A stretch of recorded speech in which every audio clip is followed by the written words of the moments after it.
दोस्तों एक क्वेश्चन यहां से भी पूछा गया है, प्रीवियस ईयर से ही निकाला गया है, ठीक है। आर्टिकल नंबर 250 अब 356 को रिलेट कर रहा है, जरा देखिएगा article number 200। Hello everybody, this is me Altamash Mansuri and you are watching educator Altamash 2.0। So दोस्तों हम लोग बात कर लेते हैं आज कुछ पॉलिटी के इंपॉर्टेंट फैक्ट के बारे में। तो जल्दी से पेन और कॉपी लेकर के बैठ जाइए। ये PYQ से निकाले हुए फैक्ट हैं और बहुत ही ज्यादा इंपॉर्टेंट है। इनको मैंने कंसाइज करके एक जगह पे कर लिया है, ठीक है। आप उनको नोट कर लिए, ठीक है। और दोस्तों इसका जो PDF है हम अपने टेलीग्राम चैनल पे दे देंगे, ठीक है। वो 24 घंटे में आ जाएगा हमारे टेलीग्राम चैनल पे। तो दोस्तों जल्दी से पेन और कॉपी लेकर के बैठ जाइए और हमारे साथ उनको नोट करते हुए चलिए, ठीक है। ये एक फजल अली कमीशन बैठते हैं, ठीक है। फजल अली कमीशन में कितने मेंबर होते हैं? 3 मेंबर होते हैं। इनके बारे में पूछा जाता है, ठीक है। एक ट्रायंगल बना करके इनको सेट कर लीजिए, ठीक है। इसमें पहले मेंबर कौन है? फजल अली रहे, ठीक है। दूसरा दोस्तों इसमें कौन है? कुंजरू साहब रहे। कौन रहे? पंडित हृदय कुंजरू, ठीक है। और तीसरे कौन रहे? KM पन्नीकर साहब रहे, ठीक है। 3 लोग रहे फजल अली कमीशन में। अब यहाँ पे फजल अली कमीशन नहीं पूछता है, ठीक है। अब ये पूछता है कि इनके मेंबर कौन कौन से रहे, या फिर क्या कर लेगा, ठीक है। इनका क्रम लिख देगा कि पहले क्या हुआ। एस्केदर कमेटी आई, JVP कमेटी आई, ठीक है। फजल अली कमीशन आया, ठीक है। राज्यों का पुनर्गठन अधिनियम कब पारित हुआ, ठीक। तो इस हिसाब से दोस्तों क्या क्रम पूछ लेता है, ठीक है। तो इसको आप नोट कर लीजिएगा।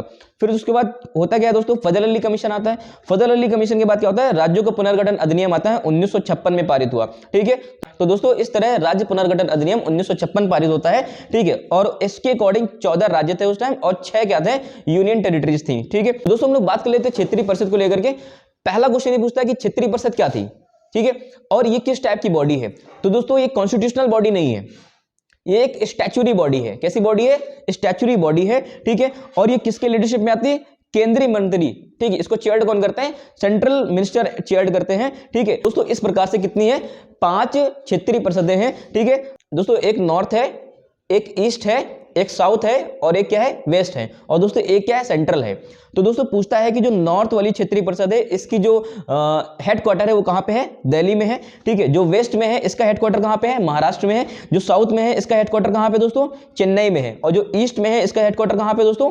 कोलकाता में है, ठीक है। और जो सेंट्रल है दोस्तों, जो केंद्रीय क्षेत्रीय परिषद है उसका जो हेडक्वार्टर कहां पे है?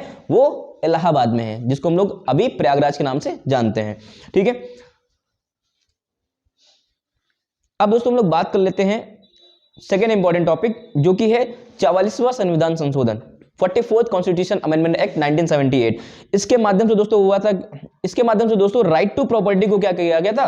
फंडामेंटल राइट से हटा दिया गया था, ठीक है। और दोस्तों इसको एक लीगल राइट्स बना दिया गया था। और ये किस आर्टिकल में सेट कर दिया गया इसको? 300 सब क्लॉज A में, ठीक है। अब दोस्तों हम लोग बात कर लेते हैं फंडामेंटल ड्यूटीज, ठीक है। फंडामेंटल ड्यूटीज जिसको हम लोग मौलिक कर्तव्य बोलते हैं, इसको 42वें संविधान संशोधन अधिनियम से क्या किया गया है? ऐड किया गया है, ठीक है। अब दोस्तों हम लोग बात कर लेते हैं कि आर्टिकल नंबर 351, ठीक है। ये क्या कहता है? हिंदी को प्रमोट करो। आर्टिकल नंबर 351 क्या कहता है? हिंदी को प्रमोट करो। और 352 में क्या है? इमरजेंसी के बारे में। अच्छा दोस्तों इमरजेंसी कितने टाइप की होती है? 3 टाइप की इमरजेंसी होती है, ठीक है। एक आर्टिकल नंबर 352 के अकॉर्डिंग आती है, एक आर्टिकल नंबर 356 के अकॉर्डिंग आती है और एक आर्टिकल नंबर 360 के अकॉर्डिंग आती है, ठीक है। 360 को हम लोग क्या बोलते हैं? वित्तीय आपातकाल। क्या बोलते हैं? वित्तीय आपातकाल। और 356 दोस्तों किसमें लगता है? 354 दोस्तों राष्ट्रीय आपातकाल लगता है। क्या लगता है? राष्ट्रीय आपातकाल लगता है, ठीक है। दोस्तों एक क्वेश्चन यहां से भी पूछा गया है, प्रीवियस ईयर से ही निकाला गया है, ठीक है। आर्टिकल नंबर 250 अब 356 को रिलेट कर रहा है, जरा देखिएगा। आर्टिकल नंबर 250 में क्या लगता है? आर्टिकल नंबर 250 में क्या कहता है कि अगर किसी भी राज्य में राष्ट्रपति शासन लगा हुआ है, ठीक है, नेशनल इमरजेंसी अप्लाई हुई है 356 के अकॉर्डिंग, ठीक है, तो उस टाइम में क्या होगा कि जो राज्य के विषय हैं, क्या है? जो राज्यों के विषय हैं उनके ऊपर जो नियम बनाएगा वो कौन बनाएगा? केंद्र सरकार बनाएगा। और ये नियम फिर इस तरह दोस्तों हम लोग आर्टिकल नंबर 249 की बात कर लेते हैं। यदि कोई भी विषय जो कि राज्य सूची का है, ठीक है, और वर्तमान में क्या होता है? राष्ट्रीय महत्व का मुद्दा बन जाता है, तो इस स्थिति में क्या होता है? केंद्र सरकार को अधिकार है कि वो राज्य सूची के विषय में क्या कर सकता है? नियम बना सकता है, ठीक है। और ये नियम कब तक के लिए वैलिड होगा? 1 साल के लिए वैलिड होगा, ठीक है। अब दोस्तों हम लोग बात कर लेते हैं 248, जिसको हम लोग बोलते हैं रेजिडरी पावर या फिर हिंदी में अवशिष्ट शक्तियां बोलते हैं, ठीक है। इसमें क्या होता है दोस्तों? अवशिष्ट शक्तियां क्या होती है? अवशिष्ट शक्तियां दोस्तों किसके पास होती हैं? केंद्र सरकार के पास होती हैं। अच्छा दोस्तों अवशिष्ट शक्तियां जिसको हम लोग रेजिडरी पावर बोलते हैं, इसका कॉन्सेप्ट कौन से गवर्नमेंट ऑफ इंडिया एक्ट के माध्यम से आया था? आप हमें कमेंट करके बताएं, ठीक है। आर्टिकल नंबर 247, ये सारे इंपॉर्टेंट आर्टिकल है, ठीक है। आर्टिकल नंबर 247 क्या कहता है?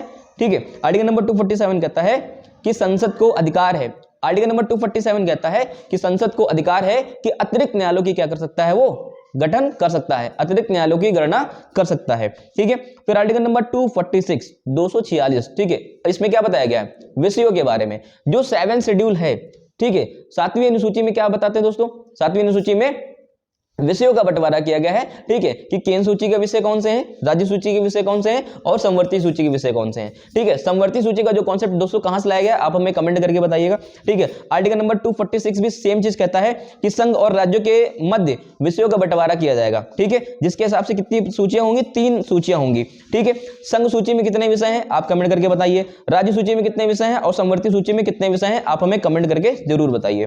ठीक है, फिर दोस्तों हम लोग बात कर लेते हैं 251। आर्टिकल नंबर 251 कहता है यदि 249 और 250 में अगर टकरार होती है, ठीक है, जो अभी मैंने 250 बताया और 249 बताया, इन दो छेदों में अगर विवादास्पद स्थिति उत्पन्न होती है, ठीक है, तो 251 के अनुसार क्या होगा दोस्तों, केंद्र के द्वारा बनाए गए नियम को क्या दी जाएगी, प्राथमिकता दी जाएगी। ठीक है, अब दोस्तों यहां पे क्या है, आर्टिकल नंबर 252। आर्टिकल नंबर 252 क्या कहता है, 2 या 2 से अधिक राज्य, 2 या 2 से अधिक राज्य क्या कर ले, ठीक है, रिक्वेस्ट कर दे केंद्र सरकार से कि आप हमारे विषयों में क्या बनाइए, नियम बना दीजिए, तो केंद्र सरकार, तो दोस्तों केंद्र सरकार वहां पे नियम बना सकता है। ठीक है, अब हम लोग आर्टिकल नंबर 253 दोस्तों क्या है, आर्टिकल नंबर 253 कहता है यदि कोई अंतरराष्ट्रीय संधि होती है, ठीक है, इंटरनेशनल ट्रीटी होती है, और वो ट्रीटी ऐसी है, ठीक है, जिसके ऊपर भारत सरकार को क्या बनना है, नियम बनाना है और उसमें पार्टिसिपेट करना है, और दोस्तों वो नियम क्या है, ठीक है, और दोस्तों वो विषय क्या है, वो राज्य सूची से जुड़ा हुआ है। तो जो राज्य सूची से जुड़ा हुआ विषय है, लेकिन वो किसके अधीन चला गया है, इंटरनेशनल ट्रीटी के अकॉर्डिंग चला गया है, तो उसके ऊपर भी तो वहां पे केंद्र सरकार क्या कर सकता है, नियम बना सकता है। तो दोस्तों आर्टिकल नंबर 254 क्या है, ठीक है, समवर्ती सूची में हमें पता है समवर्ती सूची में क्या होता है, केंद्र सरकार और राज्य सरकारें सभी मिलकर के नियम बनाती हैं। ठीक है, यदि केंद्र सरकार और राज्य सरकार किसी समवर्ती सूची के विषय के ऊपर क्या बनाती है, नियम बनाती है, और उनमें अगर विवादास्पद स्थिति उत्पन्न होती है, ठीक है, तो केंद्र के द्वारा बनाए गए नियमों को क्या दी जाएगी, प्राथमिकता दी जाएगी। तो दोस्तों ये सभी फैक्ट क्या है, बहुत ही ज्यादा इंपॉर्टेंट है, और ये सभी प्रीवियस ईयर क्वेश्चन से निकाले गए हैं, and they are all most important for your upcoming examination. तो दोस्तों के ऊपर फोकस करिए, ठीक है, और इनको एक पेन डाउन कर लीजिए, इसका पीडीएफ सून जल्दी मैं अपने टेलीग्राम चैनल पे प्रोवाइड करा दूंगा। और दोस्तों अगर मेरे टेलीग्राम चैनल को ज्वाइन ना किया हो, ठीक है, तो लिंक डिस्क्रिप्शन में है, आप ज्वाइन कर लीजिए। और हाँ दोस्तों, यदि आप चैनल पर नए हो तो आप चैनल को भी सब्सक्राइब कर लीजिए, इसी तरह आपको इंटरेस्टिंग फैक्ट मिलते रहेंगे। तो thank you so much for watching this video.